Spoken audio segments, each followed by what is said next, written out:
Merry Christmas and welcome to All About English. I'm Dennis Wilborn and I'm thrilled to introduce you to my new segment, Read All About It. In this series, we'll be exploring the world of Charles Dickens and his timeless classic, A Christmas Carol. We'll be breaking this up into 26 parts so that we can really dive into the themes and messages of the story. Join me every day until Christmas on this journey with Ebenezer Scrooge as we uncover the true meaning of Christmas. Today, we'll be continuing with part 5 of chapter 1, Marley's Ghost. Let's see what it's all about. Jumping right in with chapter 1, Marley's Ghost. It says part 4, but again, this is video number 5. The vocabulary. Provision. Provision. Giving someone something they need. This is a noun, provision. We have emergency provisions in case of a natural disaster. Giving someone something they need. Most oftentimes we hear of provisions in the plural. Hopefully you have a lot more than one provision. You want provisions to make it through hard times. It's something that you need, right? All right. Destitute. Wow, this is a good adjective. It describes someone who is utterly poor and without basic things that people need to survive. Destitute, in the sample sentence, destitute. He had no choice but to beg on the street. Yeah, when my wife and I first got married, there were several times when we were close to being destitute. I'm not proud of it, but after one failed business, some things were touch and go for a minute there. All right, next one is idle, not working hard. Another adjective, idle. There's an old saying, idle hands are the devil's workshop. That means if you have hands that don't work hard, you might get into mischief. Like this idle student. He is known as an idle student. Yeah, I wonder why he's known that way. Maybe he doesn't do his homework. Maybe he gets into mischief. Who knows? But he needs to go see the principal right away. All right. Next one up is expectant. Expectant, another adjective. Hoping for something, especially something good and exciting. Sample sentence.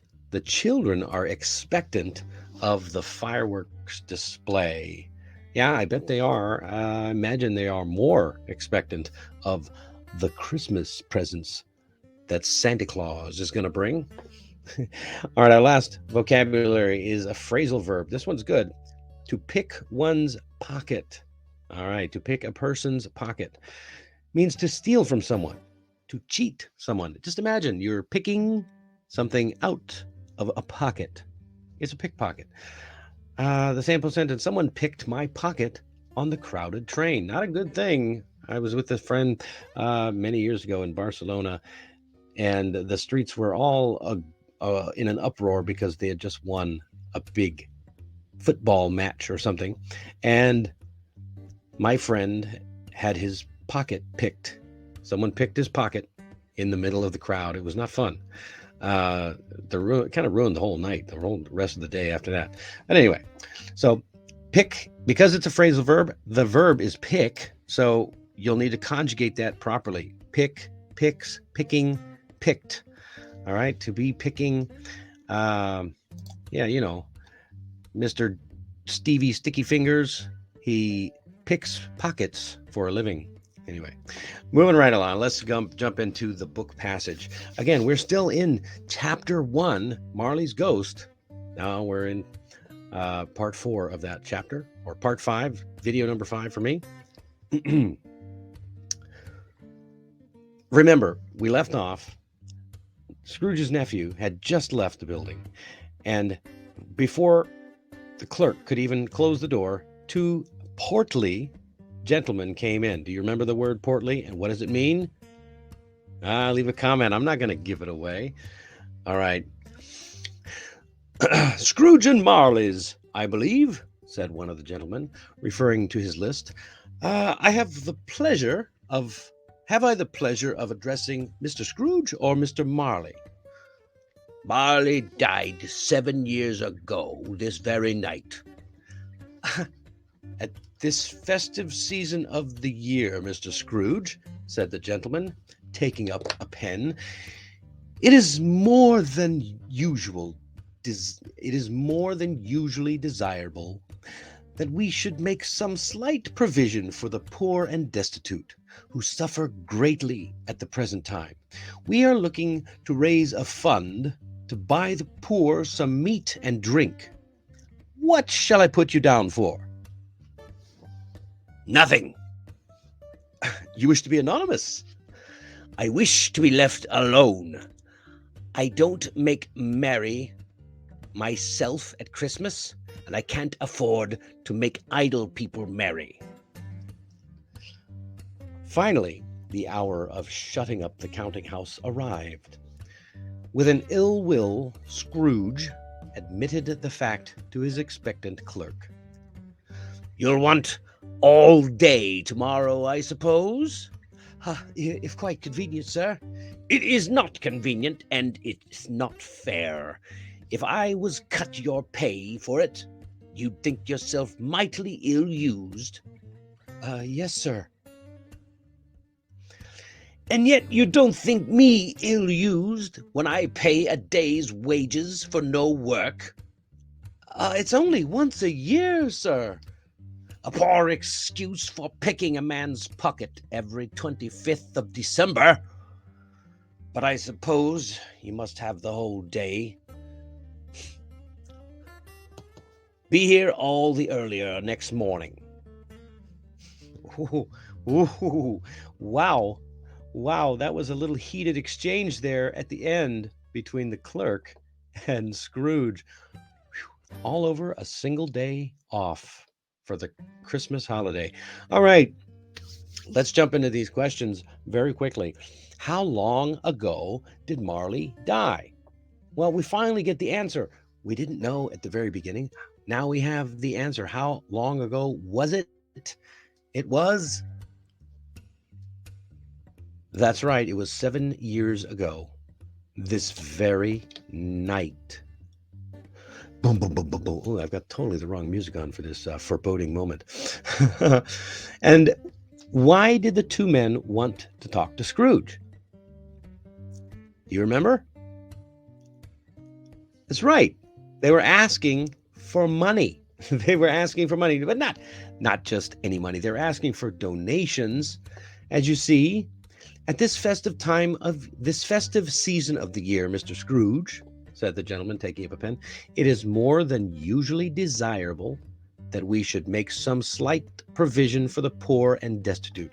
In other words, because it's Christmas, most people give a little bit extra provision, give a little bit extra for the poor and destitute, those who can't afford anything. Who suffer greatly at the present time. And they are looking, he said, we are looking for to raise a fund to buy the poor some meat and drink. That's all. They're going to raise some money for the poor. Seems like a fair thing to me. But what did Scrooge say? Nothing. All right, do you remember why didn't he want to donate the money? That's a good question. Well, I'm sure you can figure it out. What was it we learned in the very first episode? He's tight-fisted. He holds on to his money like nobody's business. So, of course, he's not going to donate money. But I love what he says. It's such a great expression. I wish to be left alone. I don't make merry myself at Christmas, and I can't afford to make idle people merry. Wow.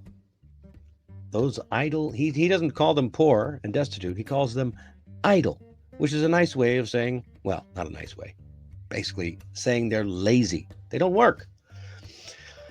Next question, number 4. What did the clerk want to ask Scrooge? Well, probably like, hey, can I go home? Or can I take the day off tomorrow? But of course, he's not really allowed. Finally, the hour of shutting up the counting house arrived. With an ill-willed Scrooge admitted the fact to an expectant clerk. The clerk said nothing. Scrooge says, of course, you'll want all day tomorrow, I suppose. Uh-huh. And of course, even the clerk then he's not even saying yes.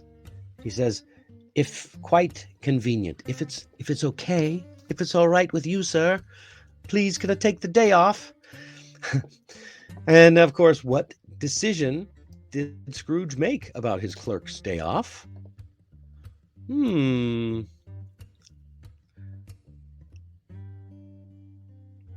Well, I guess there was a slight chink in his armor. He didn't say no, but he said, I suppose you must have the whole day. And so what? Be here all the earlier next morning. He may not have the whole day, but he's going to pay for it by having to come into work early. Have you ever had a boss make you come in early in order to make up for an extra day off? Wow, that's rough. All right, we've got the language practice. You can do that on your own. The link will be in the bio or in the description. True or false, you can do that on your own. And I'm going to leave you with the discussion question for today. I'll put that in the comments as well. I'm going to go with this one. Number 3, how would you describe Scrooge after reading this passage? We've seen now 4 parts where we've learned about Scrooge. How would you describe Scrooge now? Let me know down in the comments. I'd love to hear all about it. All right, and that's all the time we have for today. If you would like to know what happens next, now that the counting house is closed, you'll just have to come back later on tonight to see part 6. Oh my gosh, we're on 6 already. Only 20 more to go after that. See you next time. See you a little bit later. Bye-bye. Thanks for joining me on this reading of A Christmas Carol by Charles Dickens. And if you want to continue the story, just click on the box right over there. I am always grateful for your support, so please remember to like and subscribe for more from All About English. Merry Christmas.